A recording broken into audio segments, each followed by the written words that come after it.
الگ ہونے کے معنی مختلف ہونے کے بھی ہیں اور جدا ہونے کے بھی ہوتے ہیں اور سب سے دور ہونے کے بھی ہوتے ہیں، لیکن الگ ہونے کی کوئی ایک وجہ کب ہوتی ہے، کوئی ایک سما کب ہوتا ہے؟ سرمد صہبائی صاحب کی یہ غزل بس یوں ہی میرے مطالعہ میں آ گئی اور اس نے میرے اوپر کافی گہرا اثر چھوڑا۔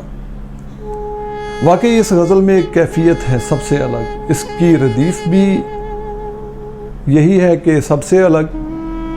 اور اس کی کیفیت بھی سب سے الگ ہے۔ غزل سنیے کہ دشت میں ہے ایک نقش راہ گزر سب سے الگ، ہم میں ہے شاید کوئی محو سفر سب سے الگ، چلتے چلتے وہ بھی آخر بھیڑ میں گم ہو گیا، چلتے چلتے وہ بھی آخر بھیڑ میں گم ہو گیا، وہ جو ہر صورت میں نظر آتا تھا سب سے الگ۔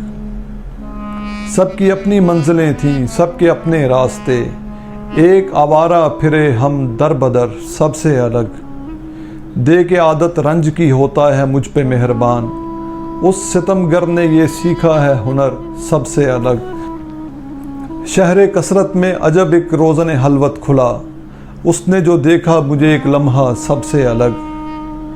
ہر کوئی شامل ہوا سرمد جلوس عام میں، منہ اٹھائے چل دیا ہے تو کدھر سب سے الگ، دشت میں ہے ایک نقش راہ گزر سب سے الگ، ہم میں ہے شاید کوئی محو سفر سب سے الگ۔